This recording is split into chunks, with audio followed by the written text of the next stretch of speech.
Good morning girls. आज हम बात करेंगे अपॉर्चुनिटी कॉस्ट। अपॉर्चुनिटी कॉस्ट मतलब होता है अवसर लागत, है ना। अब आपको सभी को पता है कि every economy means production are less. मतलब अगर हम देखें कि अगर हमारे यहाँ पर अगर हर इकोनॉमी में हम देखें तो हमारा अगर कंपैरिजन देखें तो हमारी नीड के अकॉर्डिंगली अगर हम देखें तो हमारा प्रोडक्शन क्या होता है, कम होता है, जबकि हमारे पास अवेलेबल रिसोर्सेज जो हैं उसके अल्टरनेटिव यूजेस जो होते हैं वो लिमिटेड अवेलेबिलिटी में होते हैं। मतलब हम लिमिटेड रिसोर्सेज को यूटिलाइज कर सकते हैं, मतलब उसका अल्टरनेटिव हमारे पास बहुत कम होता है। तो ऐसी सभी चीज़ों को हम क्या कहते हैं, अपॉर्चुनिटी कॉस्ट कहते हैं, है ना। अब अपॉर्चुनिटी कॉस्ट क्या होती है, जैसे एज्यूम करते हैं हम, अगर एक कारपेंटर है, अगर वो इन अ डे, अगर वन डे में वो वर्क करता है तो वो एक टेबल बना पाता है या तो फिर 3 स्टूल्स। तो अगर वो सिर्फ एक टेबल ही बनाता है तो इसका मतलब क्या हुआ कि उस दिन की उसकी अपॉर्चुनिटी कॉस्ट क्या होगी, एक टेबल होगी, ना कि 3 स्टूल्स। ठीक है, तो इस तरीके से अवसर लागत होती है।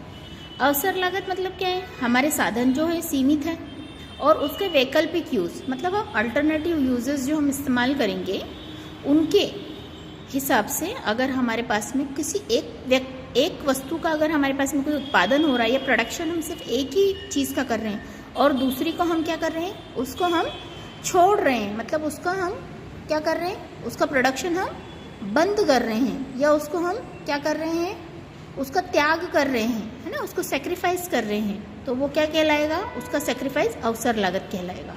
उस दूसरी वस्तु के लिए उसकी अवसर लागत कहलाएगी, है ना। इसका उदाहरण मैं आपको दे चुकी हूँ कि अगर एक सुतार या बढ़ई है वो एक मेज़ अगर बनाता है और 3 स्टूल बनाता है एक दिन भर में, तो एक मेज़ क्या हो जाएगी, उसकी अवसर लागत हो जाएगी, है ना, और 3 स्टूल है। अब देखिए इसकी कैरेक्टरिस्टिक्स ऑफ अपॉर्चुनिटी कॉस्ट, मतलब अवसर लागत की हम क्या बात करेंगे, विशेषताओं की। सबसे पहला है in term of actual cost and money cost. इसमें क्या है, वास्तविक लागत और मुद्रा के रूप में। सबसे पहले हम बात करेंगे कि अवसर लागत किस रूप में है, मुद्रा के रूप में है और वास्तविक लागत के रूप में है। कैसे, तो अवसर लागत में हमारी जो एक्चुअल कॉस्ट होती है और हम उसको मनी के टर्म में ही क्या कर सकते हैं, यूज़ कर सकते हैं, है ना। अब आपको भी सभी को पता है कि हमारी इकोनॉमी में मनी चलती है, तो हम एक्चुअल कॉस्ट को हम किस में कर सकते हैं, मनी में मेज़र कर सकते हैं, है ना। अब देन सेकंड पॉइंट है इन द सेम वे, मतलब समान रूप से। अब अपॉर्चुनिटी कॉस्ट क्या है, ऑल रिसोर्सेस, मतलब सारे रिसोर्सेस, है ना, और इसके अलावा में हमारे रिसोर्सेस के साथ साथ हमारी जितनी भी इंडस्ट्रीज़ हैं, है ना, उन पर समान रूप से काम करता है, मतलब सेम वे में वो क्या करता है, एप्लीकेबल होता है। ठीक है। Then third point is absence of next best use, मतलब दूसरे उपयोग के अभाव में। अब हमारे पास में अगर दूसरा अल्टरनेटिव यूज़ नहीं है ना, तो क्या होगी, हमारी अवसर लागत यानी अपॉर्चुनिटी कॉस्ट क्या हो जाएगी, 0 हो जाएगी, है ना। जैसे हमारे पास में कोई दूसरा बेस्ट अल्टरनेटिव है ही नहीं किसी चीज़ का, तो क्या हो जाएगी, हमारी अपॉर्चुनिटी कॉस्ट 0 होगी। ठीक है। जैसे अगर हमारे पास में कोई भी एक वस्तु है जिसके हम इसमें अल्टरनेटिव को यूज़ ही नहीं कर पा रहे हैं, तो अपॉर्चुनिटी कॉस्ट 0 रहती है। फिर है इम्पॉर्टेंस ऑफ अपॉर्चुनिटी कॉस्ट। अब अपॉर्चुनिटी कॉस्ट की इम्पॉर्टेंस क्या है, सबसे पहला पॉइंट है इट्स नेक्स्ट बेस्ट यूज, वैकल्पिक प्रयोग। अब हमारे जो अपॉर्चुनिटी कॉस्ट है उसका क्या होता है, हमारे पास में बेस्ट अल्टरनेटिव या बेस्ट हमारे पास में यूजेस होना चाहिए, है ना। तो इसमें क्या होता है, हमारी अपॉर्चुनिटी कॉस्ट जितनी मिनिमम होगी उतनी ही हमारे पास में उसके alternative uses, next best use ज़्यादा होंगे, है ना, उनका हमको यूटिलाइज कर पाएंगे। ठीक है। Then second change with production. अब हमारे प्रोडक्शन के साथ साथ क्या होती है, ये चेंज होती रहती है। जो हमारे इंडस्ट्री है उसमें जितनी भी हमारी प्रोडक्शन की लिमिट है ना, अब हमारी प्रोडक्शन की लिमिट क्या है, जिस हिसाब से चेंज होती जाएगी उसी अकॉर्डिंगली हमारी अपॉर्चुनिटी कॉस्ट भी क्या होती जाएगी, चेंज होती जाएगी। देन नेक्स्ट थर्ड है मॉडर्न थ्योरी ऑफ रेंट।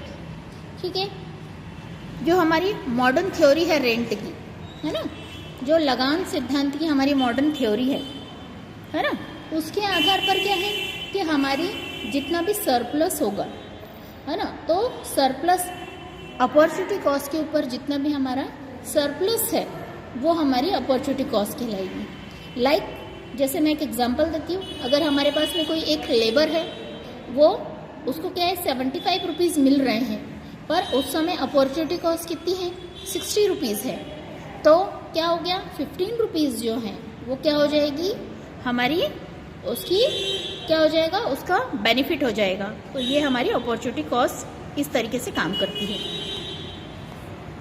फिर है क्रिटिसिज्म या लिमिटेशंस ऑफ अपॉर्चुनिटीज कॉस्ट, मतलब अवसर लागत की आलोचनाएं या सीमाएं। ठीक है, अब देखिए अपॉर्चुनिटी कॉस्ट कैसी है। सबसे पहला, opportunity cost does not apply to specific resources. Specific resources पर ये क्या है, यूटिलाइज नहीं होता है। ठीक है, अवसर लागत का सिद्धांत स्पेसिफिक रूल्स पे एप्लीकेबल ही नहीं है। ठीक है, then second, assumption of general mobility of factors, है ना, इसमें साधनों का सामान्य गतिशीलता का की मान्यता क्या है, भ्रमपूर्ण है। मतलब इसमें क्या है, अपॉर्चुनिटी कॉस्ट जो है हमारे जितने भी प्रोडक्शन के फैक्टर्स है उनमें क्या है फ्लेक्सिबल है, तो इस वजह से क्या है ये हमारी जो थ्योरी है ये क्या हो जाती है हमारी एक डाउटफुल होती है। ठीक है, फिर इसके बाद में लास्ट है एब्सेंस ऑफ सिमिलर यूनिट्स। अब इसमें क्या है, हमारी जो सिमिलर यूनिट्स हैं वो भी हमको देखने को नहीं मिलती है, उसको भी हम प्रॉपर तरीके से यूटिलाइज नहीं कर पाते हैं। मतलब हमारे पास में प्रोडक्शन की जितने भी फैक्टर्स की सेम यूनिट्स हैं, है ना, उनको हम प्रॉपर तरीके से यूटिलाइज इसमें नहीं कर पाते हैं। तो आज के लिए हमारा यहीं पे चैप्टर ख़त्म होता है। नेक्स्ट डे हम नया चैप्टर स्टार्ट करेंगे।